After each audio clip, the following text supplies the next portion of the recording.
이 개혁이라고 하는 말을 우리 자주 듣고 자주 쓰죠. 사실 이게 뭐 정치 용어만은 아닌데 특히 우리나라는 이 개혁이라는 말을 굉장히 잘 쓰는 것 같아요. 이 말은 흔한 말임과 동시에 매우 무거운 말이죠. 사람들은 남을 향해서 또 아니면 어떤 정부를 향해서 개혁하라 하는 이런 말을 정말 깃털처럼 가볍게 날리죠. 이렇게 그냥 쉽게. 하지만 자신을 향해 개혁하라고 요구를 받게 되면 그때는 천근만근 쇳덩어리처럼 꿈쩍도 안 하죠. 자기는 개혁할 대상이 아니라고 생각하고 지금 현재 우리나라 정권을 잡고 있는 분들도 보면 한때 민주화를 외치고 개혁을 위해서 투쟁을 했던 그런 분들이잖아요. 하지만 지금은 그런 그 사람들을 향해서 많은 국민들이 왜 내로남불 하냐 그러면서 지금 막 비판하고 있잖아요. 비판의 목소리가 점점 지금 높아지고 있다는 생각이 드네요. 그런데도 그들은 지금 눈 하나 깜짝 안 해요. 자기들은 아니라고 지금 생각하는 거죠. 또 많은 국민들이 의심하고 있는 것은 잡고 있는 권력을 갖고 자기들 허물 감추기에 급급한 그런 추태를 보이고 있다라고 지금 막 이렇게 의심들을 하기 시작하고 있는데도 자기들은 아니다라고 하고 있죠. 국민들이 정말 한번 제대로 개혁을 해봐라라고 생각하고 정말 그들을 절대적으로 신뢰하고 역사적으로 정말 한 번도 그렇게 많은 의석을 준 적이 없을 정도로 힘을 확 몰아줬는데 그 힘을 갖고 말로는 막 개혁한다고 하는데 실제로 가만히 하는 거 보니까 이건 개혁을 하는 것보다는 자기들 권력을 자꾸 이렇게 좀 유지하는 것에만 너무 이렇게 신경 쓰지 않나 하는 그런 지금 의심들이 점점 지금 많아지고 있는 그런 상황인 것 같아요. 근데 사실 이것은요 어제 오늘의 얘기가 아니라 모든 인간이 역대 모든 그런 정치인들이 빠졌던 함정이에요. 남을 개혁했던 사람들도 어느 순간 자신도 개혁당해야 될 대상이 되고 만다는 것은 역사적으로 숱하게 보여주고 있는 그런 모습들이죠. 마치 매일 청소하지 않으면 어느새 먼지가 이렇게 쌓이듯이 매일 씻지 않으면 어느새 때가 끼듯이 처음에 깨끗했던 정권들도 부단히 성찰하지 않으면 결국 부패가 쌓여서 개혁의 대상이 될 수밖에 없다는 것이 뭐 역사가 보여주는 순리잖아요. 그래도 이렇게 역사적으로 보면 중간중간에 개혁을 했던 그런 국가나 사회는 그 명맥을 이어가요. 하지만 개혁을 잃어버리고 개혁을 더 이상 하지 못했던 그런 국가들은 결국 역사에서 영영 그 이름이 사라져 버리는 것을 우리는 알고 있잖아요. 이스라엘의 역사만 놓고 봐도 이건 금방 알 수 있어요. 개혁이 일절 일어나지 못했던 북이스라엘은 영영 그들의 이름이 사라져 버렸잖아요. 지구상에서. 하지만 그래도 중간중간에 어려운 가운데서도 개혁을 이렇게 했던 남유다 국가는 그 명맥을 지금까지도 이스라엘이라고 하는 국가로 이름을 이어오고 있잖아요. 그래서 이 역대기서를 기록하고 있는 저자는 의도적으로 유다의 개혁의 역사를 자세히 다루고 있습니다. 오늘 본문은 그 유다의 첫 번째 개혁의 사건을 다루고 있는 거죠.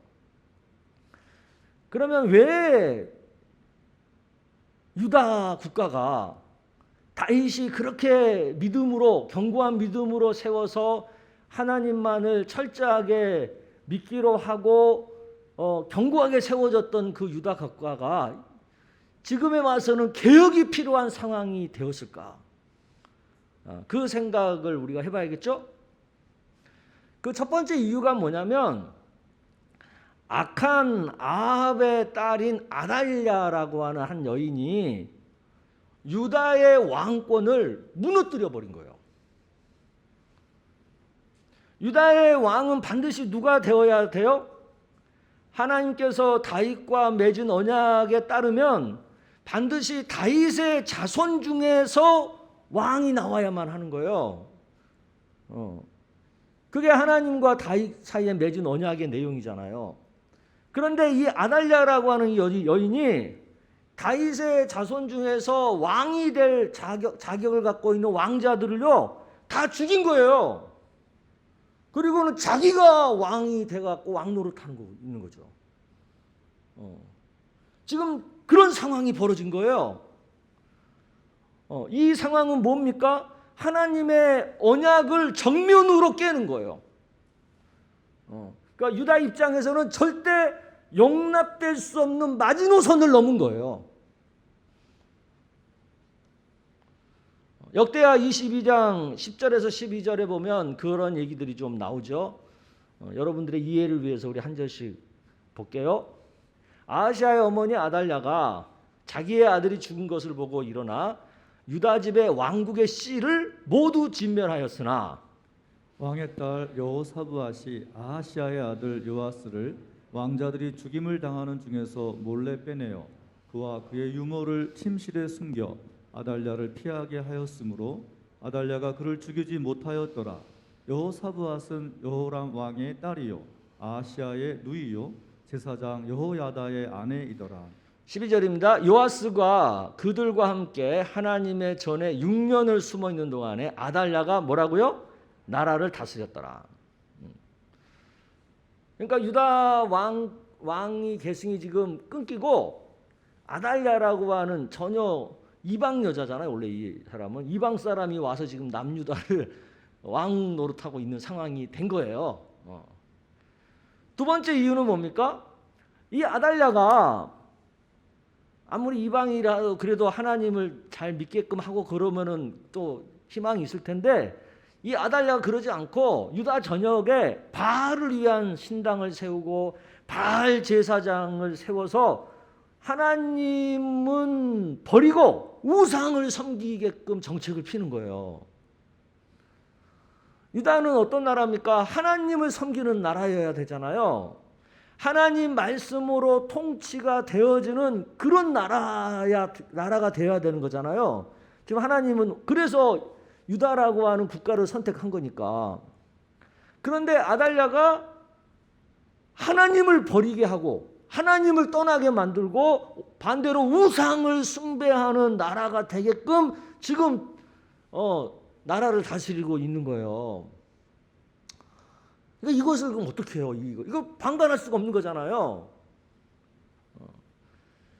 그래서 이것을 깨트려야 되는 거죠. 그래서 이제 사람들이 개혁을 해가지고 그걸 깨트리는 거죠. 그게 역대하 23장 17절의 얘기예요. 여러분 읽어보겠습니다. 시작. 온 국민이 바알의 신당으로 가서 그 신당을 부수고 그의 제단들과 형상들을 깨뜨리고 그 제단 앞에서 바알의 제사장 맏단을 죽이니라. 네. 그러니까 지금 역대기를 기록하고 있는 역대기 저자는 오늘 본문에서도 의도적으로 강조하는 게 뭐냐면 개혁을 해야 할 이유가 분명하다는 것을 말하고 있는 거예요. 아달랴가 하나님의 언약을 깨었고 우상을 숭배하는 나라로 이렇게 만들어가고 있으니 이것은 마땅히 개혁을 해야만 한다라는 그 이유를 명확하게 지금 밝히고 있는 거예요. 우리가 개혁을 말하려면요, 개혁해야 할 이유를 분명하게 제시할 수 있어야 돼요.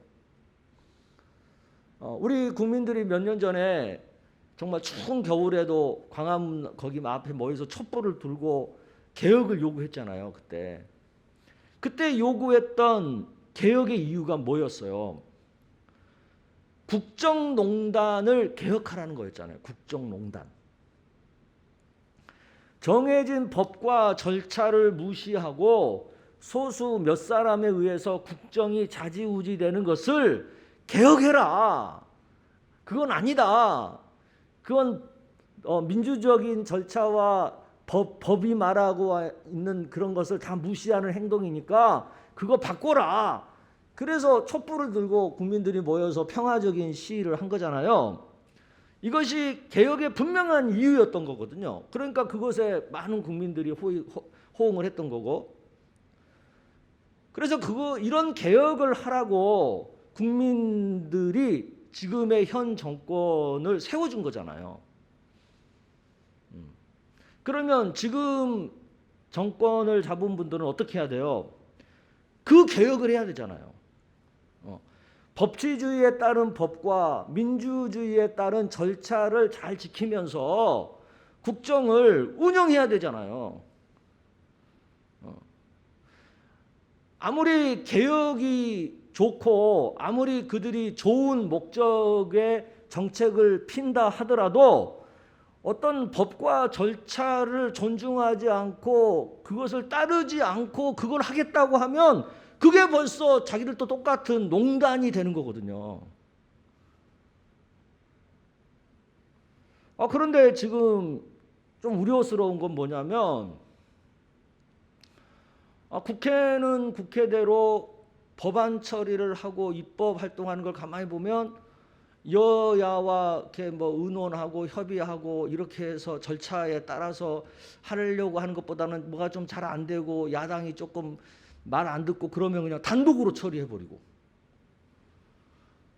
또 법무장관이라고 하는 분은 검찰을 개혁한다고 하는 이유에서 말씀을 한 거겠지만 그래도 어떤 정한 규정과 절차와 법이라는 것이 있는데 그냥 개혁한다는 이유만으로 그런 것들을 다 무시하고 그냥 권한을 함부로 행사하는 것 같고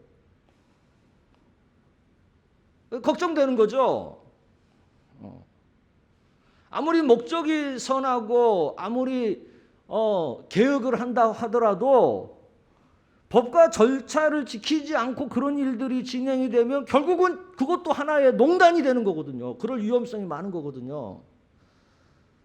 그래서 나라가 좀 더 선진화되고 성숙한 나라가 되려면 아무리 힘들고 아무리 좀 속도가 더디어 나가더라도 인내하면서 최대한 법을 따르고 절차에 따라서 그런 일들을 이렇게 순차적으로 진행해야 되는 것이 우리들이 기대하는 것 같은데 지금 현 정권은 그런 부분에 대해서 조금 너무 소홀히 하고 있지 않나 그런 염려가 드는 거예요. 그렇게 되면 결국 현 정권도 과거 정권과 별반 다름없는 그런 정권이 되는 거 아니야? 하는 의구심이 자꾸 지금 생기려고 하는 거죠. 촛불을 든 사람들이 단순히 정권 바꾸자고 든 게 아니잖아요. 법과 절차에 따른 보다 공정하고 보다 정의로운 나라를 만들어 달라고 그렇게 촛불을 든 거잖아요. 그런데 현 정권이 지금과 같이 그렇게 막 단독으로 법 처리해버리고 막 법무장관이 막 함부로 막 권한 사용해버리고 그러면 우리가 어디서 공정을 찾을 수 있고 정의를 느낄 수가 있겠어요. 그래서 제가 요즘 자꾸 이렇게 고개가 갸우뚱거려지는 거예요. 고개가. 이건 아닌 것 같은데 좀 걱정스럽다 이런 생각이 들어요. 여러분, 개혁은 어떻게 이루어지는 거예요? 오늘 본문에 보면 그 첫 번째는 개혁은 용기 있는 사람들에 의해서 이루어지는 것을 보게 되죠. 아달랴가 왕자를 다 죽일 때 여호사부앗이라고 하는 한 연약한 여인이 그 죽어가는 왕자들 중에 가장 어린 갓난아이 그 요아스라고 하는 왕자 한 명을 극적으로 구해내요. 그래가지고 그 아이를 성전에서 숨겨서 길러요. 그게 쉬운 일이겠어요? 정말 목숨 걸고 하는 용기 있는 행위인 거죠. 근데 이 여호사부앗이라고 하는 여인이 어떤 사람이에요? 사실은 여호람 왕의 딸이에요. 다른 말로 말하면 이 악정을 피고 있는 아달랴의 딸이야. 자기 엄마에 대해서 지금 반대하고 엄마가 하는 것이 악이라고 생각하고 자기는 지금 이 용기 있는 행위를 하는 거예요. 그리고 자기 남편은 제사장인 여호야다이고, 그러니까 여호사밧과 제사장 여호야다는 이 아달랴의 서슬퍼른 악한 통치 안에서 무려 6년 동안 이 아이를 숨겨서 기르면서 있는 거죠. 그게 얼마나 용기 있는 모습입니까? 이 어린 왕자 요아스가 이제 6년 정도 성전에서 몰래 이제 커가지고 7살이 되던 해에 제사장 여호야다는 용기를 냅니다. 그래서 이제 개혁을 단행을 하죠. 자기와 뜻을 함께하는 사람들을 모으고 개혁의 필요성을 유다 전역에 알리기에는 일을 하죠. 역대하 23장 1절에서 2절의 얘기예요. 여러분 한번 읽어보겠습니다. 시작. 제7년에 여호야다가 용기를 내어 백부장 곧 여호람의 아들 아사랴와 여호하난의 아들 이스마엘과 오베세의 아들 아사랴와 아다야의 아들 마아세야와 시그리의 아들 엘리사벳 등과 더불어 언약을 세우매 그들이 유다를 두루 다니며 유다 모든 거울에서 레위 사람들과 이스라엘 족장들을 모아 예루살렘에 이른지라. 이처럼 개혁은 진정한 용기를 가진 사람에 의해서 시작이 되는 거예요. 자신을 개혁하고 교회를 개혁하고 어떤 사회를 개혁하는 일에는 정말 용기가 필요하죠. 때론 개혁을 위해서는 피해를 감수해야 되죠. 심지어 목숨을 내놓아야 할 때도 있죠. 자신이 누릴 수 있는 어떤 권한과 혜택을 스스로 내려놓을 용기가 없으면 결코 개혁의 주체가 될 수 없죠. 오늘날 교회가 세상 사람들에게 욕먹는 이유가 뭐겠어요? 우리 목회자들이나 우리 교회 성도님들이 각자 개인의 삶을 살면서 희생하지 않고 말로만 개혁을 말하기 때문에 그런 거 아니겠어요? 어떤 상식적인 수준에서 바라볼 수 있는 그 희생마저도 회피하면서 말로만 뭐 성경대로 살아야 된다, 뭐대로 살아야 된다고 하니까 세상 사람들이 뭐라 하는 거죠. 이번 코로나 상황만 우리가 봐도 일부 교회들이 방역을 거부하잖아요. 근데 거부하는 이유는 겉으로는 그래요. 교회는 예배를 드려야 되는데 어떻게 예배를 안 드리냐, 예배를 못 드리게 하느냐, 막 그렇게 말하면서 현장 예배를 강행하지만 사실은 다 그런 건 아니지만 그 중에 많은 퍼센테이지는 교인 안 나오면 교회 헌금 줄고 교회 교세 줄고 여러 가지 이제 교회 입장에서는 손해 보고 희생해야 될 일들이 많은 거죠. 그러니까 이제 그런 것이 두려워 가지고 현장 예배를 강행하는 거거든요. 우리 교회만 해도 지금 이 비대면 예배 때문에 헌금 많이 줄었어요. 교회가 이것저것 뭐 교회가 해야 할 일들 제대로 못하고 하는 어떤 그런 희생, 손해 이런 거 많이 지금 받고 있거든요. 그런데도 그걸 다 교회가 감수하면서 이렇게 비대면 예배를 하는 이유가 뭐겠어요? 사회를 위해서 교회가 희생하는 거거든요. 교회가 나름. 이웃의 안전을 지켜주기 위해서 교회도 희생하면서 그 일에 동참하는 거거든요.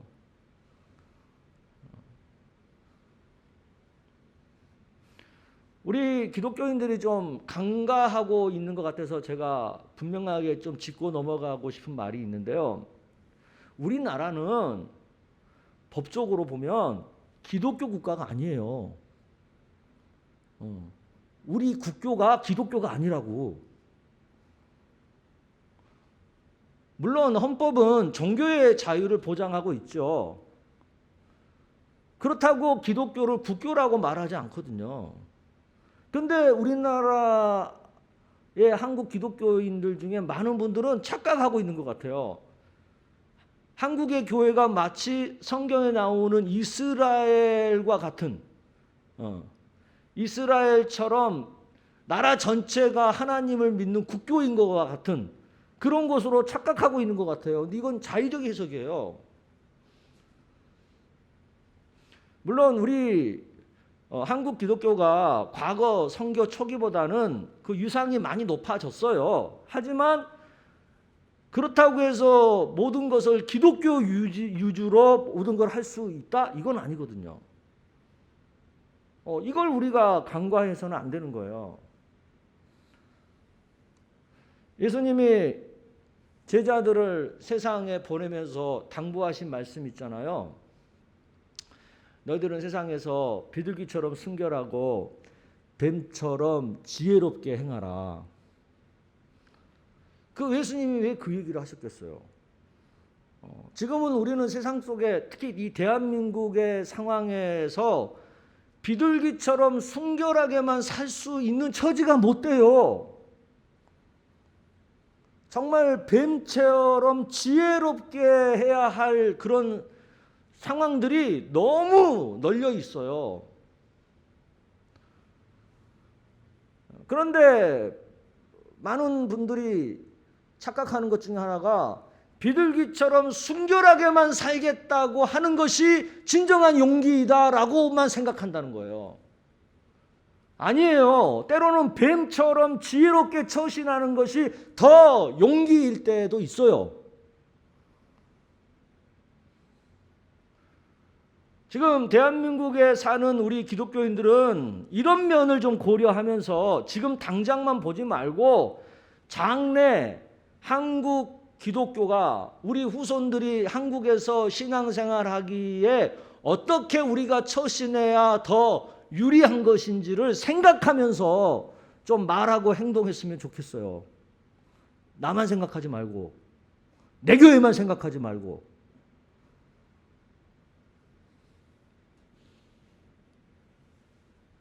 약간 제가 흥분이 되려고 합니다. 죄송합니다.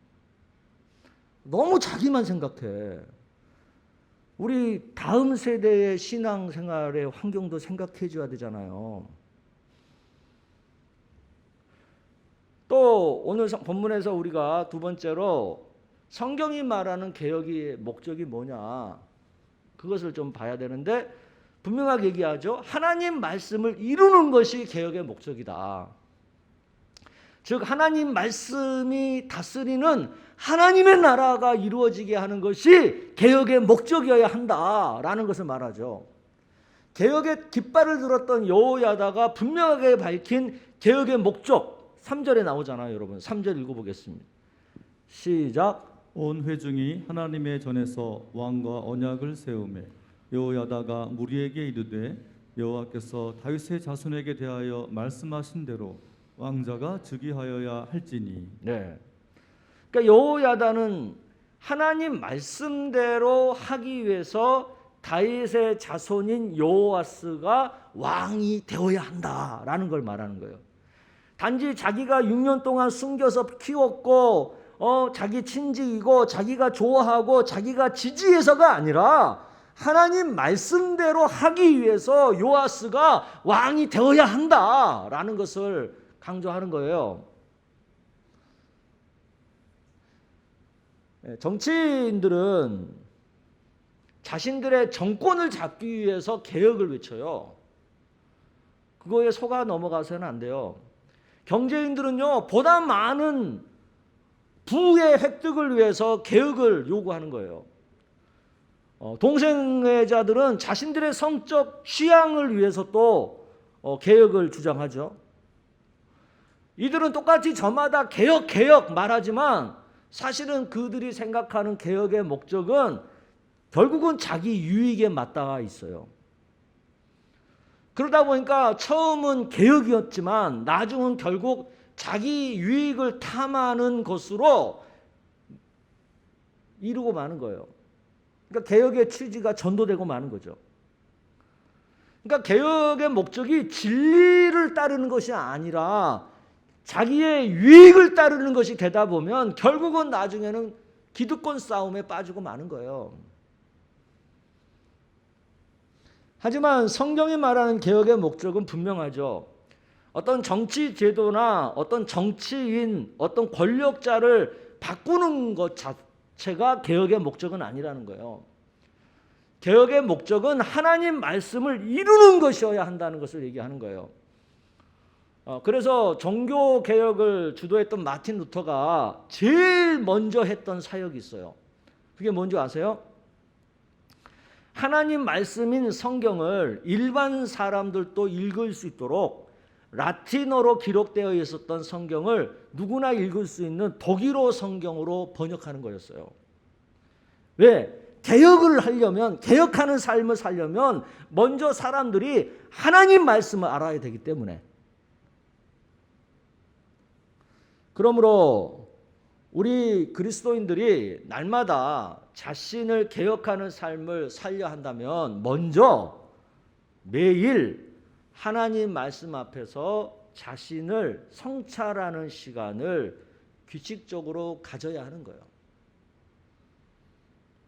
또 우리가 세상 속에서 개혁하는 삶을 살려면 하나님 말씀인 성경을 기준으로 삼아서 세상 돌아가는 것들을 바라볼 줄 알고 국가에서 행하는 정치나 정책들을 살필 줄 알고 그래서 비록 완벽하지는 못해도 보다 하나님 말씀에 가깝게 정치하는 어떤 정치인이나 또 더 성경 말씀의 정신을 더 조금이라도 더 잘 구현하고 있는 그런 정책들을 찾아내서 그런 정치인을 지지해주고 그런 정책을 찬성해주고 하는 것을 적극적으로 해야 되는 거예요. 그게 예수 믿는 사람들이 하는 정치 행위예요. 근데 그렇게 안 하고 앞뒤 안 따지고 나는 뭐 어느 쪽 지지니까 무조건 그 당이 하는 것은 다 찬성. 나는 뭐 누구니까 무조건 그 사람 표줘. 그것은 상식적으로 또 성경적으로 개혁하는 삶이 아닌 거예요. 아멘.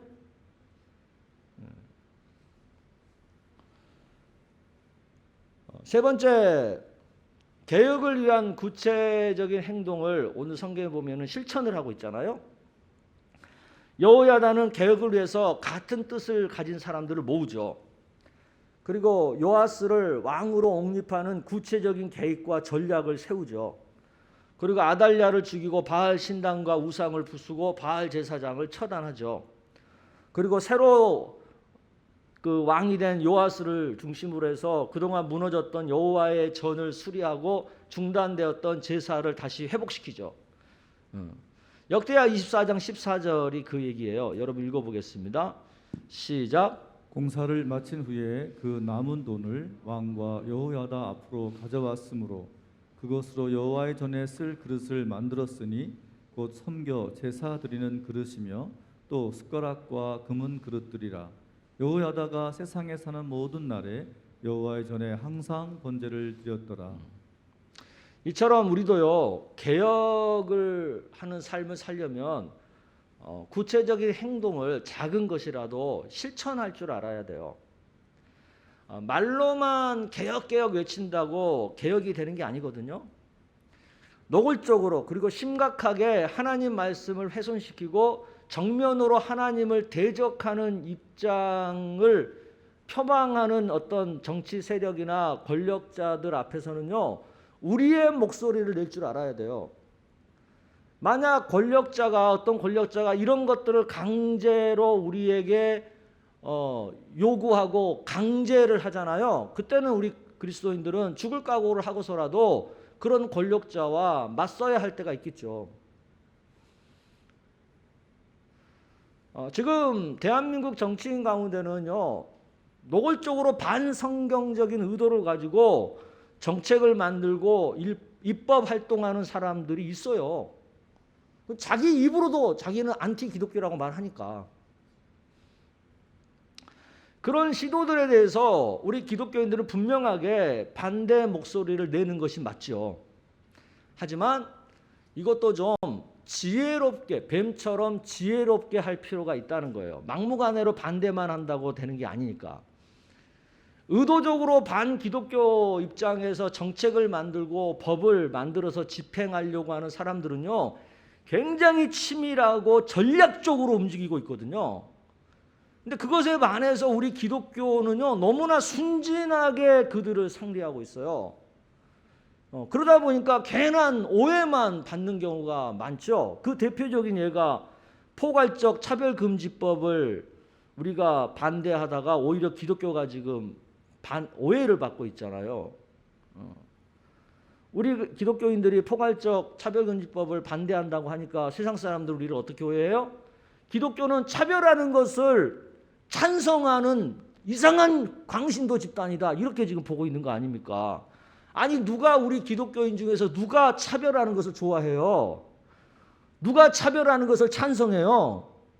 그런 목사님은 아무도 없어요. 그런 성도도 아무도 없고. 근데 왜 이런 오해를 받습니까? 그것은 그동안 기독교가 이 차별금지법을 반대하는 것을 표현하는 방법도 문제가 있었고, 차별금지법을 반대하는 그 이유를 구체적으로 분명하게 제시를 못했기 때문에 우리가 지금 오해를 받고 있는 거예요.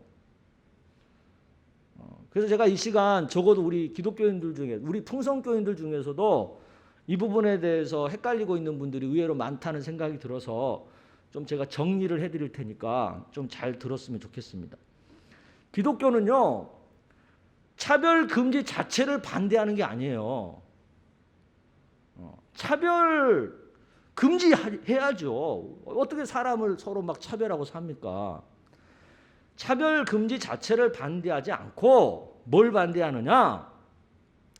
이번에 자꾸 지금 새로 입법하려고 하는 이 포괄적 차별금지법이라고 불리는 이 법안 안에는요, 굉장히 전략적으로 교묘하게 포괄적이라고 하는 개념이라고 하는 미명 안에 어떤 성적 지향과 성별 정체성에 대한 그런 어떤 조항들이 아주 교묘하게 이상하게 만들어져 들어가 있어요.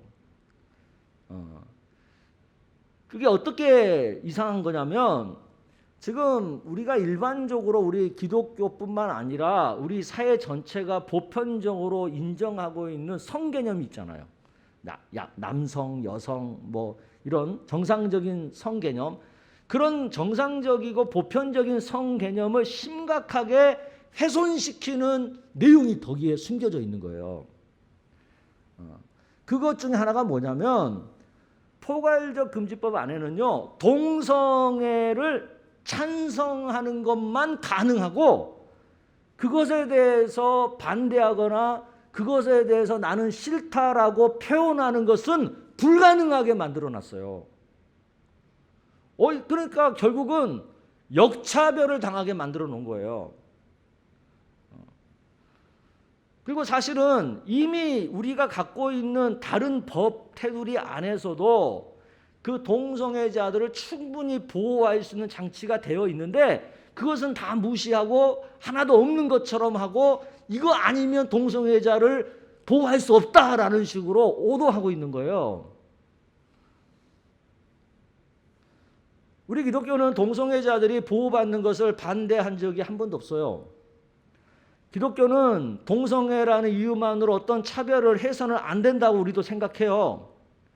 하지만 동성애를 반대하지 못하고 찬성만 하도록 강제하는 것은 결코 찬성할 수 없는 거예요. 왜? 자유민주국가라면 찬성하고 반대할 자유가 누구에게나 동등하게 주어지는 것이 마땅하잖아요. 그리고 또한 동성애를 누구나 다 좋아하고 찬성해야만 하는 그런 이유는 없는 거잖아요.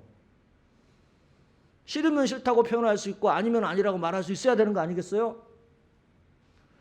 물론 동성애자가 느끼기에 불편한 얘기를 해서 그들을 아프게 하는 일을 해서는 안 되죠. 그것은 굳이 포괄적 차별금지법을 만들어서 강제하지 않아도 얼마든지 막을 수 있고 해결할 수 있는 장치가 현재 우리가 갖고 있는 다른 법 안에도 다 들어있어요. 그 정도로도 충분히 그들을 보호할 수 있도록 되어 있다고요. 그러니까 이렇게 가유불급하고 역차별을 심화시킬 수밖에 없는 이 포괄적 차별금지법을 어떻게 하는 것이 합리적이겠어요?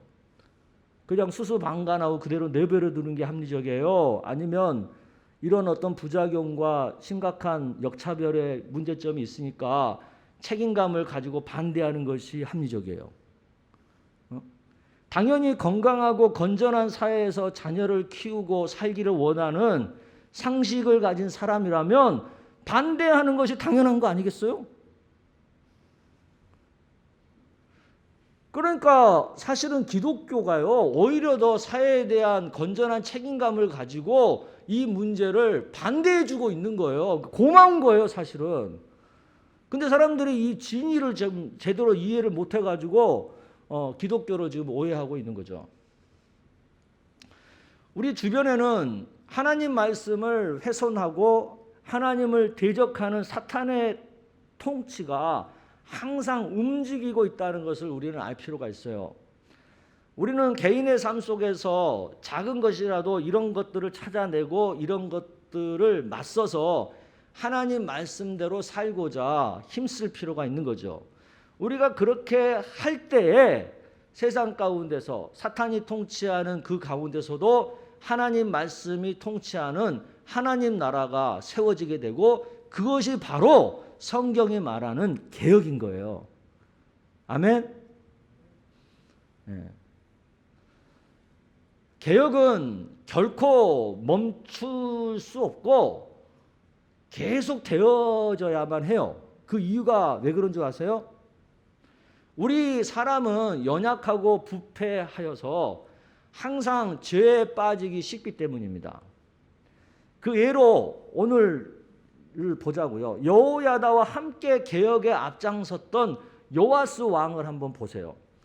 역대하 24장 17에서 19절의 얘기인데 여러분을 한번 읽어보겠습니다. 시작. 여호야다가 죽은 후에 유다 방백들이 와서 왕에게 절하매 왕이 그들의 말을 듣고 그의 조상들의 하나님 여호와의 전을 버리고 아셀의 목상과 우상을 섬겼으므로 그 죄로 말미암아 진노가 유다와 예루살렘에 임하니라. 그러나 여호와께서 그들에게 선지자를 보내사 다시 여호와에게로 돌아오게 하려 하심에 선지자들이 그들에게 경고하였으나 듣지 아니하니라. 이게 무슨 얘기입니까? 한때 개혁의 주체였는데 이제는 개혁의 대상으로 전락되어 버린 요아스와 그의 방백들의 모습이잖아요. 하나님께서 보내신 선지자들이 그들에게 찾아가서 당신들 지금 잘못하고 있다라고 지적을 하고 있는데도 끝까지 듣지 않고 있잖아, 이들이. 개혁했던 사람인데 지금 바뀌어가지고 이렇게 되고 있는 거예요. 이것이 인간이에요. 인간은 이렇게 변할 수밖에 없기 때문에요. 개혁은 계속 되어야만 하는 거예요. 우리 자신이 과거에 개혁을 주도했던 개혁자였다 할지라도 얼마든지 우리들도 중간에 부패하여서 개혁의 대상으로 전락될 수밖에 없다는 것을 인정할 줄 알아야 돼요.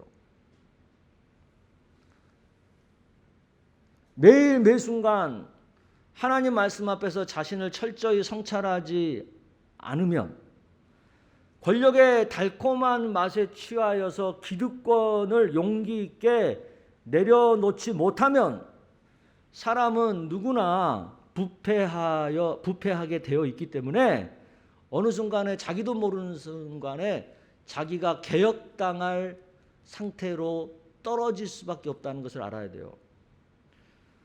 지금 우리 대한민국 상황도 마찬가지예요. 촛불혁명으로 정권을 잡은 지금 현 정권의 실세들, 그리고 촛불혁명에서 앞장서서 촛불을 들고 이 나라를 개혁했다고 한때 목소리를 높였던 분들, 정신 차리지 않으면 그들도 똑같이 개혁을 당해야 될 상태에 빠질 수 있다는 것을 인정할 줄 알아야 된다고요. 왜냐하면 그만큼 우리 인간의 본성은요, 철저하게 부패되어 있는 거예요. 우리가 한때 거룩한 일에 쓰임 받았어도 나중에 하나님께 버림받는 불행을 당하지 않으려면 날마다 자신을 개혁하는 일을 힘써야 합니다. 그런 면에서 역대기 저자는 개혁이 답이다. 그것을 말하는 거예요. 사울 왕과 솔로몬 왕의 말로가 불행해지는 거 여러분 아시잖아요. 그것이 우리에게 시사하는 바가 뭐겠어요? 바로 그거예요. 스스로 개혁하지 못하면 한때 하나님 앞에 귀하게 쓰임 받았다 할지라도 마지막은 불행할 수 있다라는 것을 보여주는 거예요. 개혁을 소홀히 하면 결국 적폐가 쌓일 수밖에 없고, 그러면 자신도 개혁의 대상이 될 수밖에 없다는 것을 명심을 하고 우리가 인정을 해야 합니다. 저 자신도 마찬가지예요. 지금 제가 이렇게 막 개혁을 목소리 높여서 외치지만 저도 어느 순간에 정신 안 차리면 개혁을 받아야 할 상태로 얼마든지 추락할 수 있는 가능성이 있는 연약한 사람이죠. 그런 면에서 우리 모두는 매일 하나님 말씀 앞에서 자신을 개혁하는 일에 힘써야 합니다. 우리 모두가 늘 부패하고 늘 타락할 수밖에 없는 연약한 자임을 인정하고 날마다 하나님 앞에서 새로워지기를, 주님의 마음으로 채워져서 날마다 새로운 은혜를 받아서 개혁되어지기를 우리는 기도하고 또 기도해야 할 그런 존재라는 것입니다. 이것을 믿으시고 적어도 우리 풍성교회 성도님들은 날마다 예선하면서 말씀으로 개혁하는 은혜가 있기를 주의 이름으로 축복합니다.